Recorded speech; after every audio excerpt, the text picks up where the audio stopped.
Guys আজকে আমরা বানাচ্ছি যে দুধি কাতলা। তার জন্য হচ্ছে দেখো আমার কাছে কাতলা মাছ ছিল না, একটা নাম হচ্ছে দুধি কাতলা, ওই জন্য আমি রুই মাছ দিয়েছি, নাম দিয়েছি দুধি রুই।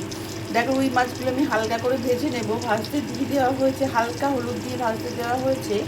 আর এখানে দেখো দুধ নেওয়া হয়েছে, দুধের সঙ্গে আমি দেখো এটা হচ্ছে মৌরি আর আদা বাটা আমি দিয়ে দেবো, কিছুটা দিয়ে দেবো, কিছুটা পরে দেবো বলে রাখলাম।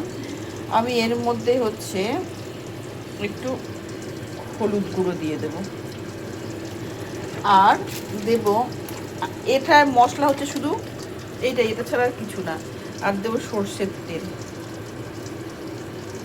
এটা হচ্ছে এটার মশলা, এটা ছাড়া আর কিছু মশলা নেই। মাছটা ভাজা হবে, এটা ভালো করে মিশিয়ে দিয়ে দেব। মাছটা উল্টে দেওয়া হয়ে গেছে, এবার মাছটাকে দেখো আর একটু হালকা করে ভেজে নেবো, তারপরে দিয়ে এই মশলাটা দিয়ে দেবো। মশলাটা ভালো করে আমি মিশিয়ে নিচ্ছি। এই দেখো এর মধ্যে আমি একটু সামান্য চিনি দেব,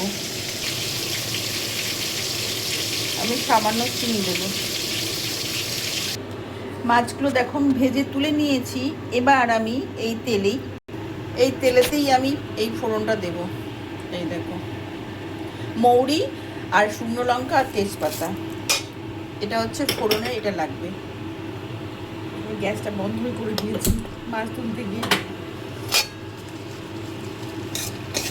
এই যে আমি দুধি কাতলা দারুণ খেতে লাগে, একবার অন্তত বানিয়েও দেখো, দারুণ টেস্টি হয়, বিশ্বাস করো।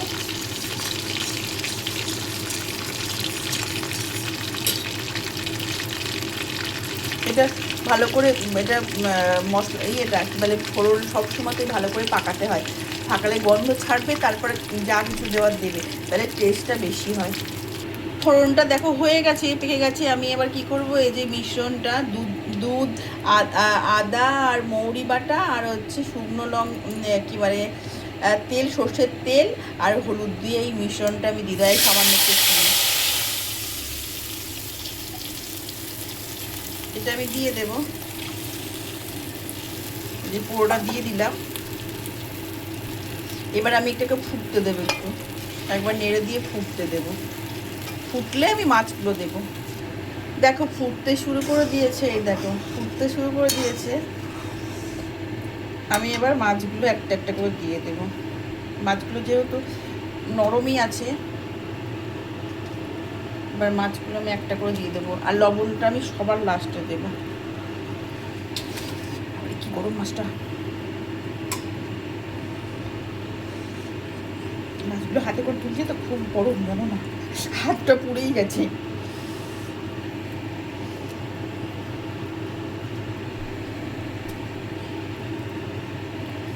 এই যে মাছগুলো আমি দিয়ে দিলাম।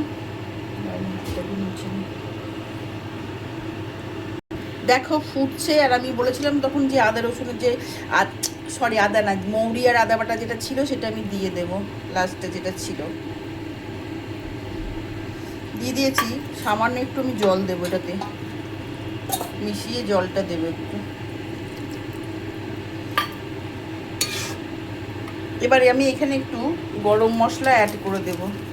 হালকা করে ফুটতে দিয়েছি, সিমে দিয়েছি। আমি তোমাদেরকে বলেছি আমি পাতার মশলা দিই যাতে আন্দাজটা বুঝতে পারি, সেই জন্য দিয়ে দিয়েছি। একটু গরম মশলা দিয়েছি, আর চিনি তো আমি আগেই দিয়ে দিয়েছি। এবার আমি একটু ফুটতে দেব। একটু ফুটে উঠলেই আমি লবণটা দিয়ে দেবো। একটু ফুটে উঠেছে, আমি এবার লবণটা দিয়ে দেবো। বিশ্বাস করো এত টেস্টি হবে না, কি বলবো তোমাকে, তোমরা একবার করে খেয়ে দেখো, ঠিক কালারটা এরকমই হবে। হালকা হলুদ দিলে দিতেও পারো, যেহেতু দুধ দিয়ে তো আমি হালকা সামান্য একটু দিলাম হলুদটা, একটু দিতেও পারো তোমরা হালকা হলুদ। আমি একটু শুকনো লঙ্কা দিব, নাহলে ঝালটা একটু ঝাল ঝাল মিষ্টি মিষ্টি হবে তো, দুধ দেওয়া আছে। যেহেতু আমি ফ্রাইড রাইসের সাথে খাবো,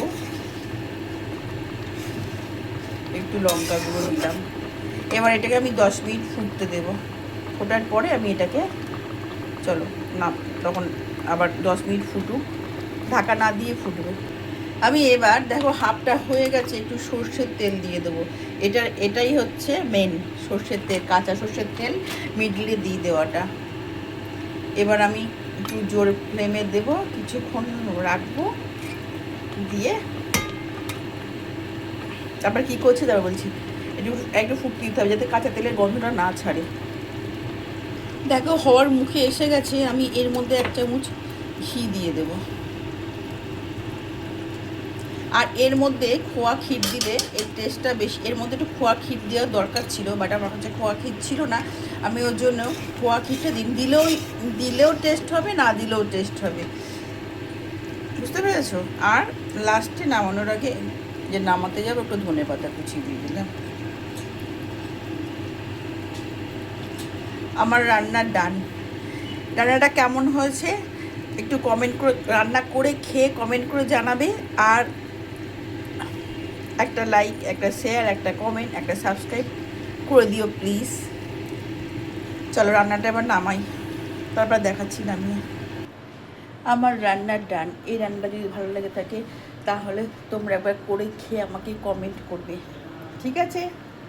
আর দেখো পিসগুলো দেখো, আর কালার দেখো রান্নার, জাস্ট ওয়াও।